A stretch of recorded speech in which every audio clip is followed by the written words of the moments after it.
Hi అండి, నమస్తే. నేను మీ తనుజరంగా. Welcome back to Tanuja foods. ఇవాళ స్పెషల్ రెసిపీ ఏంటి అంటే గ్రీన్ వెజిటేబుల్ పులావ్ అండి. ఎంతో టేస్టీగా ఉండే ఈ ఎమ్మీ రెసిపీని ఇలా చేసుకోవాలో దీని ప్రాసెస్ ఏంటో చూద్దాం. ముందుగా మిక్సీ జార్లో ఒక హాఫ్ కట్ట పుదీనా, కొత్తిమీర, 3 పచ్చిమిర్చిని వేసుకొని అల్లం వెల్లుల్లిని కూడా వేసుకున్న తర్వాత కొద్దిగా వాటర్ని వేసుకొని స్మూత్ పేస్ట్ లాగా గ్రైండ్ చేసుకోవాలి. ఇప్పుడు స్టవ్ పై మనం కుక్కర్ని పెట్టుకొని ఒక 2 స్పూన్స్ వరకు గీని యాడ్ చేసుకున్న తర్వాత హోల్ గరం మసాలాను కూడా వేసుకొని లైట్గా ఫ్రై చేసుకోవాలి. ఇవి మనకి ఇలా లైట్గా ఫ్రై అయిపోయిన తర్వాత ఒక ఆనియన్ని, అలాగే ఒక 4 జీడిపప్పులను కూడా వేసుకొని వీటిని కూడా మనము ఫ్రై చేసుకున్న తర్వాత ఒక టమాటోని ఇలా చిన్న ముక్కలుగా కట్ చేసుకొని వేసుకోవాలి. ఈ టమాటో కూడా మనకి కొంచెం మెత్తబడిన తర్వాత గ్రీన్ పీస్ని కూడా వేసుకొని వీటిని కూడా లైట్గా ఫ్రై చేసుకోవాలి. ఇవన్నీ మనకి ఇలా లైట్గా ఫ్రై అయిపోయిన తర్వాత మనం ముందుగా పేస్ట్ చేసి పెట్టుకున్న ప్యూరీని కూడా వేసుకొని ఒకసారి బాగా కలుపుకోవాలి.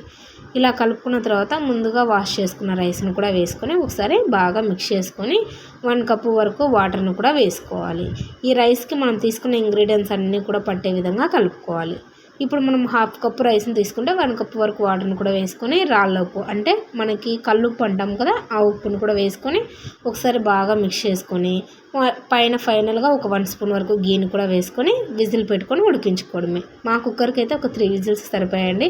చూడండి రైస్ అనేది ఎంత చక్కగా ఉడికిపోయిందో కదా. హెల్దీకి హెల్దీ ఉంటుంది, అలాగే టేస్టీగా కూడా ఉంటుంది. నచ్చిందా? అయితే మీరు ట్రై చేస్తారా? అయితే తప్పకుండా నాకు కామెంట్ చేయండి. ప్లీజ్ సబ్స్క్రైబ్ చేసుకోండి.